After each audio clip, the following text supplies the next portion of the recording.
Hey everybody, and welcome to another episode of the Sell More Book Show, episode 470. I'm Brian Cohen from the 5-Day Author Ad Profit Challenge, joined by Claire Taylor from FFS Media. Claire, it's so weird because people hear us every week, but you and I haven't actually seen each other in a couple of weeks. How the heck are you? I'm doing good. I'm starting quarter two. I think I can do it, actually. Yeah? I sat down and it's like, I have all these projects I want to do and I just have so much I want to get done. But I'm like, no, Claire, you're not going to be going back to the 5-day work week. You're not going to be working on the weekends. We're not doing that. So I think I can do it. I sat and I put it all on my Kanban board and I put it all then in each task into my Google Calendar and gave myself a lot of room for just life stuff.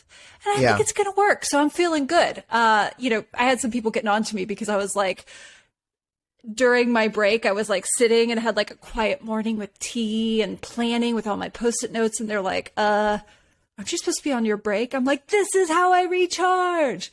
So yeah, I'm doing good. I'm excited about this quarter. There's a lot going on. How about you, Brian? How was your little break? Oh, my break was good. Family vacay, and saw some family, had some experiences, lost my wallet at one point, but got it back. And it was nice to be out and about. But, family vacations are not always very recharging. I definitely found myself happy to be back, happy to get back into the routine because I get a lot of energy from working and from serving. And so I feel like, if I don't have that opportunity, sometimes I don't get to recharge. So honestly, these last couple days, I felt like, I'm getting better sleep than I was. And I'm getting to kind of do what I like doing. And so I definitely enjoyed the break, enjoyed the experiences, enjoyed seeing my daughter have lots of fun in hotels and various parks and playgrounds. But I'm happy to be doing the show with you today. Yeah, it's nice to get back into a routine. Yeah. Oh, absolutely. And speaking of a routine, the 5-Day Author Ad Profit Challenge coming back for, I believe it's like the 14th installment or something like that. Wow. We've got more than Jason Voorhees over here, sequels. But we're back at authorsadvertise.com. Start on April 19th. About 2,800 people registered so far, and I'm re-recording the whole thing from scratch. So it's very new, and I'm excited to share it with everyone. Awesome. I'm doing the opposite right now, numbers wise, and that I'm selling tickets to my Liberated Writer Retreat, and I have 5 left at this point. It's a very small event. If anyone is interested, it will be probably selling out very soon, but it is liberatedwriter.com will take you to the event, and that's a retreat for 10 people. You got the URL. That's awesome. Oh, I got it. I got it years ago, actually. I've been planning this switch for a while, but it didn't quite make it to the top of my to-do list. Understood. That's great, though. Liberatedwriter.com. Snatch up one of those spots, and that'll be in your neck of the woods? In Austin, Texas, yes. All right. Awesome. Cool. Well, we've got a couple of previous week's questions in the queue here. One was, how did you decide on the title of your last book? Robert Graver said, I used this. My next novel is called The Wolf of Hardanger. I like data, basically. So, there we go. Okay, and then Ches Churton said, researched the bestsellers in my genre and made a list of common themes, buzzwords, and the average length of titles. Then I came up with something that fit my book and those parameters, and that Amazon wouldn't have banned me from running ads to. Yes. That's an important consideration. I've seen authors totally reverse their fortunes by just saying, I'm going to stop using titles that might get me banned, like the word alpha or something. Mm-hmm. And hey, lo and behold, you can run ads. And Anne-Marie said, by adding a title in Chaldean numerology for lucky numbers, LOL. I think that's cool. I mean, you know. There's no wrong way to pick a title. Yeah. I think I know that when I was bar mitzvah, the rabbi said your Hebrew name in numerology means, and I don't remember now because that was over 2 decades ago. But still, numerology is pretty interesting. We've got a top story for today. Are you ready, Claire? I'm so ready for a top story. All right. So Kobo Plus has arrived stateside. Can Kobo Plus give Amazon's Kindle Unlimited a run for its money? Since Kobo's all-you-can-read ebook subscription service has been around since 2017, but it hasn't been available in the United States or the United Kingdom until now.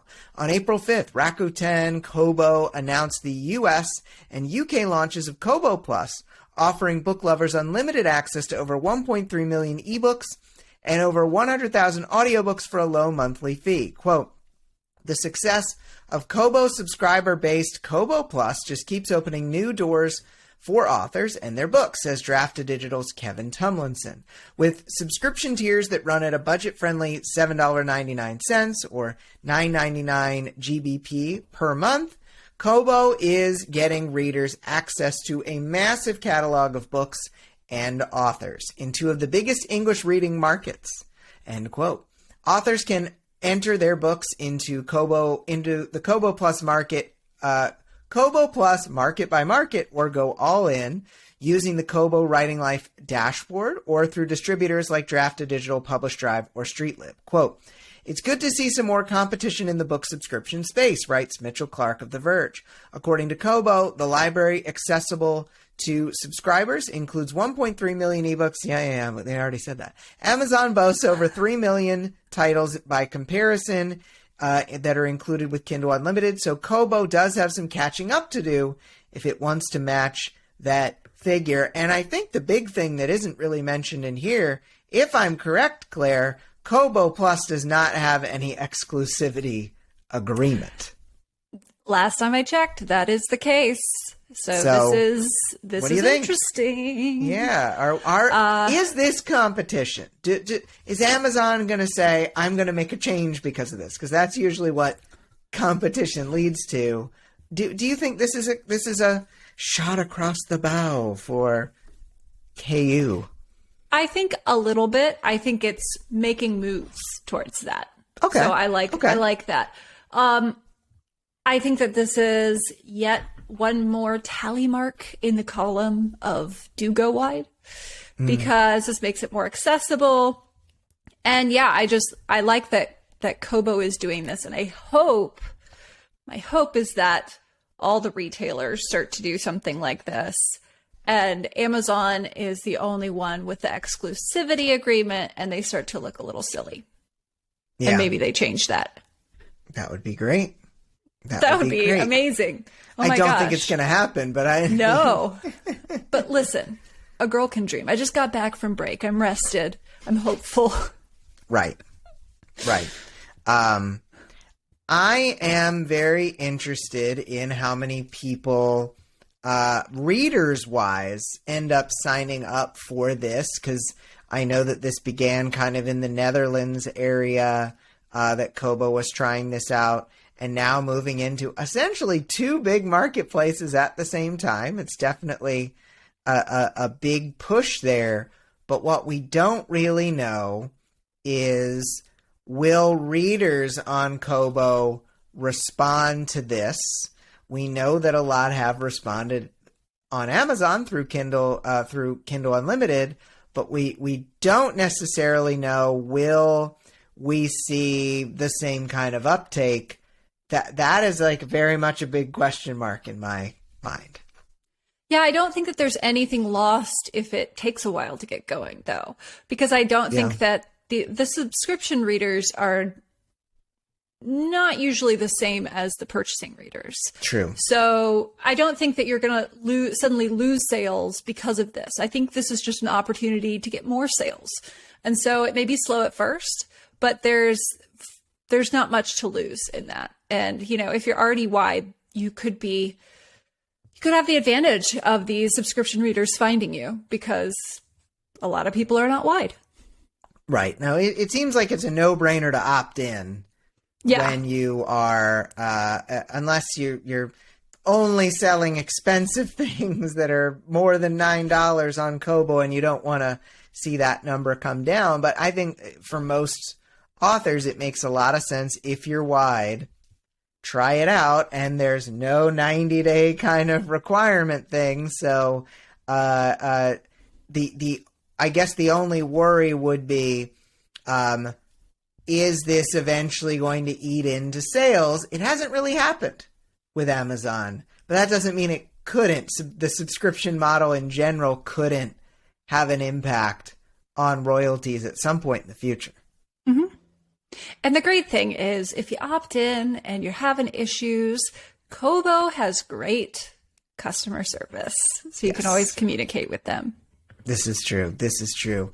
Claire, I heard the ding from my microwave, which was microwaving a potato of wisdom. So Kobo Plus, it is, we didn't really mention this, but it does have a lower royalty rates compared to an outright Kobo purchase of the same book, which can occur on a lot of these Amazon KU books too. Should that be a concern for authors? I don't think that authors should be concerned about Kobo Plus having lower royalty rates compared to the book, because these are not necessarily the same readers. There may be a little bit of overlap, but people aren't going to suddenly stop buying books and just reading subscription. People have always, and I believe will always, want to own a book they like. I have read ebooks, loved it so much that I bought the physical, like a hardback copy of it, because I wanted to own it, right? It's a weird impulse, but it is a consumer behavior. So I don't think that authors need to be concerned about this. If you write great books and people read them, they're going to want to buy them so they can reread them later. I like that. That makes a lot of sense. All right, Bryan, I need a potato from you. Okay. Preferably hot. Yes. How would you think that authors take advantage of their books being in Kobo Plus? Well, I think authors can take advantage of being in Kobo Plus by promoting their books directly on Kobo. That's the thing that I think a lot of people forget about Wide, is that if you want to sell books on a certain platform, you promote books on that platform. There are Kobo promotions that you can get to from the Kobo Writing Life dashboard. You should probably be applying for those. People who were in KU for the longest time always ask, well, how do I get more KU pages, or how do I get more sales? All the money comes from the same place. So if you promote a book on a platform, it is going to be more likely to get sales whatever way people will buy. So just make sure if you have a book that you want to put into Kobo Plus, you make sure that you're promoting the book specifically on Kobo, getting merchandising opportunities through Kobo, using Kobo promos, because that is how you're going to get traction there. Yeah, totally. Yeah. Cool. Delicious potato, Bryan. Oh, thank you. Yum, yum. I hear more sounds that are real and not made up. Oh, yeah? Chew, chew. The realest of sounds. Chew. So real. It's the lightning round, Claire. And we've got 5 questions here to ask each other from our studio audience. No, from our Rolandy audience. Claire, where do you think authors tend to focus too much time and energy when they're trying to sell their books? Okay, when authors are trying to sell books, they spend way too much time and energy on exposure. And what I mean by this is it's exposure for the sake of exposure. It's getting caught in the game of numbers, of how many people can I get this in front of? How many likes? How many this? How many that? How many influencers? And it's easy when you're playing that game to forget that the sole, aim of selling books is to get your books into the hands of people who will like them. And if you're doing that over time, it can build. If you get it to the right people, they will talk about it. So then that does some of the selling for you. So rather than a very targeted approach, people kind of get caught in that ego need. I want to see a really pretty picture of my book on someone's Instagram account. Oh, but did that move any copies? Well, no, but it looks pretty, right? So I think that's where people spend too much time and energy, is on these tactics that promise glory, but don't necessarily deliver on sales. Bank over clout. Yeah. Bank over clout. I mean, cloud is always going to feel hollow, especially when it's on the internet. It will feel good for a second, and then you'll just need more. It's empty calories. True. All right, Bryan, what are the best ways to optimize an author's book product page? So when an author is trying to optimize a book product page, there's kind of these two categories, right? There are the things that you can fix easily on your own, like typos, or kind of tidy up a line or two of your blurb, or change a subtitle. But then there's things that like cost money, like getting a full blurb work done, getting a cover revision. And so I think when you're trying to optimize, start with the cheap stuff, start with the stuff you can do by research and learning. And then if that doesn't work, you give it 30 days, you give it some time to let things like ads percolate. Then you may consider one of two options. I'm going to go into the paid stuff, or I'm just going to do it better from the beginning on the next project that I create. Awesome. So, Claire, do you use writing sprints to get more done? If you have they helped you? I love using writing sprints. This is my secret weapon, and it's a secret weapon that I occasionally, it's not a secret. I talk about it a lot, but it is something that I always have in my tool belt. And there are some days where I'm like, no one can time me. No one can put constraints on me. And those are called unproductive mornings. So every time I'm like, why can't I get writing done? It's usually because I've forgotten to just do the structure. It works so well for me. And bonus, if I'm doing writing sprints and that stops being effective for me, that's a really clear sign that I need to take a break. I need to step back. I need to go for a walk. I need to think through the story a little bit. I need to refill, because if writing sprints don't work for me, nothing else is going to work for me except rest. Yeah. When I was hearing you talk about kind of your reaction to yourself that kept you from doing it, I was kind of thinking, King Kong ain't got nothing on me. But, that's just how my brain works. Yeah, I always think like, oh, this time I'm not going to need structure, and then things don't go well for me. That ain't how I thrive. So same here. All right, Bryan, what have you done to get your writing speed up to current levels? So it's funny thinking about like how I've improved writing speed over time. I mean, I go back to thinking about, I used to play like text-based video games back in the day on bulletin board servers. And I was like, I have to type north and east and attack werewolf as quickly as possible in order to beat this game. And thinking about going to that like fun gamification of things, I've enjoyed looking at my writing speed progress over time and trying to hit certain numbers. Like I haven't done so much as a whole like Chris Fox tracking thing, but I will look at, okay, well during this amount of time, I want to try to get 2,000 words. And I haven't done sprints so much because they don't really work the way my brain works. But like once I kind of figured how my brain works, how I need to outline a little bit right before I do the writing so that I get it done. It can't be like I have to, I outline the night before. I don't really work like that. But I think this really speaks to kind of what you were saying, Claire, which is you need to know yourself. You need to know what works for you. And then you need to just do it hard. Get the process that you've created better and better and better. And instead of just trying new things every 6 weeks, that is how I've been able to get my speed up. Yeah, shout out to Mavis Beacon, frankly, on my part. I mean, she taught me typing. She got me fast. Social pressure of having to, like, I don't know if you had to manage like 7 different AIM conversations when you were younger at once, and I did. drama is popping off, and your whole social world depends on how fast you can type. It's like they're typing, and I need to finish my message before they send it so that they hear what I have to say first. Oh my gosh, yes, I remember this. I much prefer typing on a keyboard to like touch screen. Yeah, can't do it. Same. But that will change. I will be phased out. I know. I'm sorry. You and Mavis Beacon both. Me and Mavis Beacon, R.I.P. Hope she's doing all right. So, Claire, this kind of goes into so we've talked about writing. Now let's talk about kind of, okay, we wrote, and now what? What's the most you've ever scrapped after realizing a book was not working? Well, to be fair, I have scrapped quite a bit when I realized the book wasn't working, in that I have just put finished books aside and said, we will deal with that, never.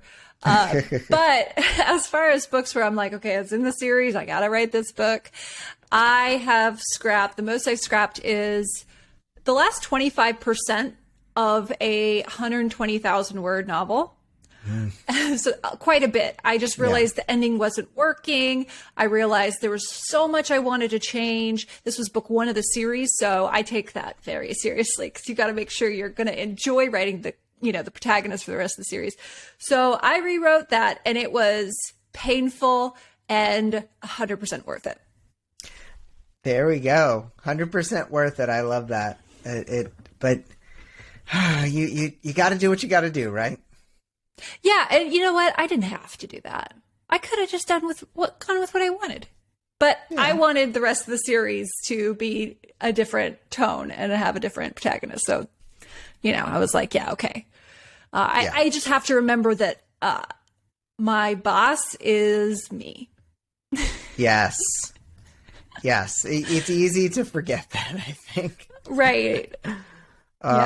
We need a question of the week. I think talking about Kobo Plus would be just fine. What about Kobo Plus would you like our wonderful listeners to speak to today? Well, I think we have a blind spot in that we couldn't think of any drawbacks to it. Ooh, okay.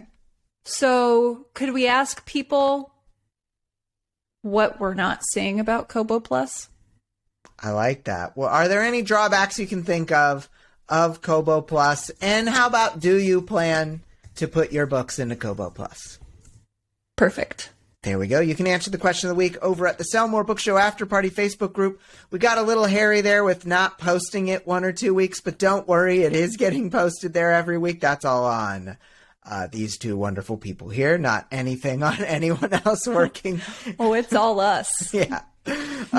And you can also answer it over at the Sell More Book Show website.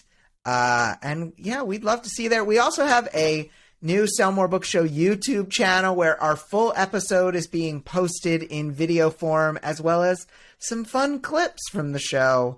And Claire, I think your reels get more views than me. I don't know. Really? I feel like the empty feeling that you were saying that you're winning those vanity metrics right there. I didn't know that. I don't keep up with them. I don't have, but now that you mention it, that feels really good. I take back everything I said about it being empty. It feels amazing. Yeah. That's all I'm chasing from now on. Well, you're getting, I just fed you cake. And so now you're like, more cake, great. Please. More cake. Awesome. Well, Claire, I'm excited for you to fully sell out of Liberated Writer. Those last 5 spots will probably be gone in a couple of days here.